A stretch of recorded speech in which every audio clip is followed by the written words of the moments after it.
Welcome বন্ধুরা। আমাদের চ্যানেলে তোমাদের সবাইকে স্বাগত।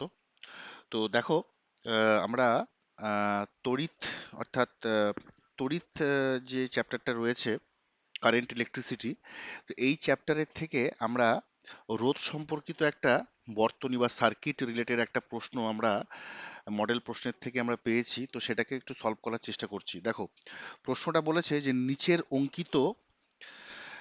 বর্তনীতে নিচের অঙ্কিত বর্তনীতে দেখানো তড়িৎ কোষটির অভ্যন্তরীণ রোধ নগণ্য। ঠিক আছে? তো যদি R1 greater than R2 greater than R3 হয় এই চিত্র অনুযায়ী, তবে I1 I2 ও I3 এর মধ্যে সম্পর্ক নির্ণয় করো, এটা 1 নম্বর জানতে চেয়েছে। আর রোধকগুলোর মধ্যে বিভব পতনের তুলনা করো। ঠিক আছে? দেখো, এখানে এপসাইলন যে সাইনটা দেখতে পাচ্ছ, এটা অ্যাকচুয়ালি কোষের তড়িৎচালক বলকে প্রকাশ করে, অর্থাৎ তুমি এটাকে ধরতে পারো যে একটা ভোল্টেজ সোর্স। ঠিক আছে? তো এখান থেকে আমার যখন কারেন্টটা প্রবাহিত হবে, মেন কারেন্ট ধরে নিচ্ছি আই, এই কারেন্টটা কি হবে, ফ্লো হবে এখানে, তাই তো? কারেন্টটা যখনই ফ্লো হবে তখন এই পয়েন্টে এসে কারেন্ট কিন্তু ডিভাইড হয়ে যাচ্ছে, তিনটে রোধের মধ্যে দিয়ে কিন্তু ডিভাইড হয়ে যাচ্ছে। ওকে? তো এখানে যেটা হয় সেটা হচ্ছে, দেখো, আমরা জানি সমান্তরাল সমবায় আছে। তো সমান্তরাল সমবায়ের ক্ষেত্রে আমরা কি জানি? সমান্তরাল সমবায়ের ক্ষেত্রে আমরা জানি যে এক্ষেত্রে কি হচ্ছে, দেখো, যেহেতু এই যে কারেন্ট যেটা রয়েছে, তড়িৎ প্রবাহ মাত্রা, এই পয়েন্টে এসে কিন্তু তিনটে ডিরেকশনে দেখো ডিভাইড হয়ে যাচ্ছে। সেই জন্য আমরা জানি যে সমান্তরাল সমবায়ে যদি আমরা কানেক্ট করি, তাহলে সেই ক্ষেত্রে কিন্তু কারেন্টটা ডিফারেন্ট হয়, কিন্তু ভোল্টেজ, ফর এক্সাম্পল ধরো এই পয়েন্টটার নাম দিচ্ছি এ আর এখানে নাম দিচ্ছি বি, এই এ আর বি, এই যে পয়েন্টের মধ্যে বিভব পার্থক্যটা কিন্তু সবসময় কিন্তু সেম হয়। ঠিক আছে? তো সমান্তরাল সমবায়ে যদি আমরা রোধগুলোকে যদি যুক্ত করি, তাহলে কি হয়, আমাদের আহ, বিভব পতন বা ভোল্টেজ ড্রপ, ওকে, বিভব পার্থক্যটা আমার কি হচ্ছে, সেম হচ্ছে, কিন্তু তড়িৎ প্রবাহ মাত্রাটা আলাদা হচ্ছে। ওকে?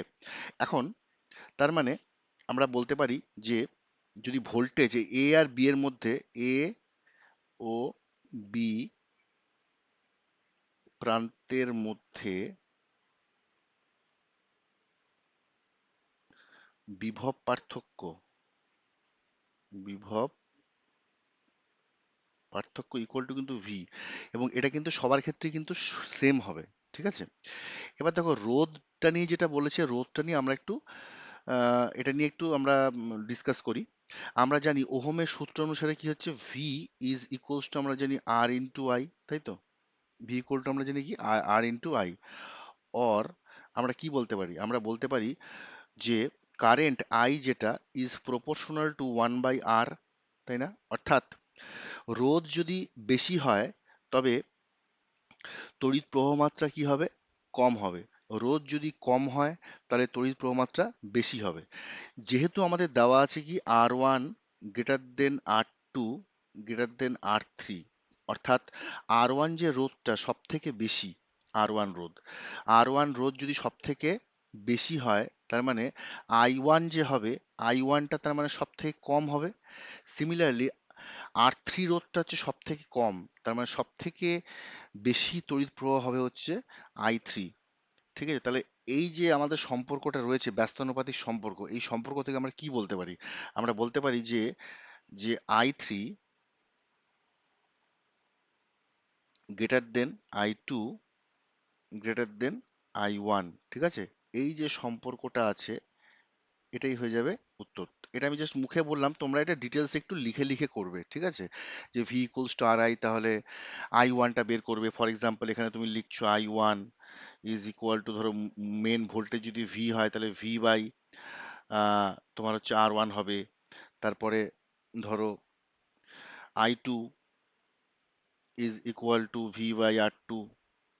ঠিক আছে? I3 equal to V by R3, প্রত্যেকটার জন্য আলাদা আলাদা বলে দেবে। তারপর তুলনা তুলনা করবে, তুলনা করে এটা বলে দেবে যে I3 is greater than I2 greater than I1, অর্থাৎ এই যে R3 রোধের মধ্যে দিয়ে তড়িৎ প্রবাহ মাত্রাটা সব থেকে বেশি হবে, আর সব থেকে কম হবে কোথায়, এই I1 এর R1 এর মধ্য দিয়ে। ঠিক আছে?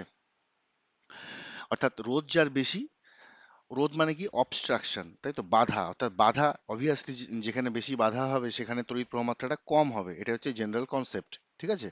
আর সেকেন্ড প্রশ্নটা চেয়েছিল রোধকগুলোর মধ্যে বিভব পতনের তুলনা করো।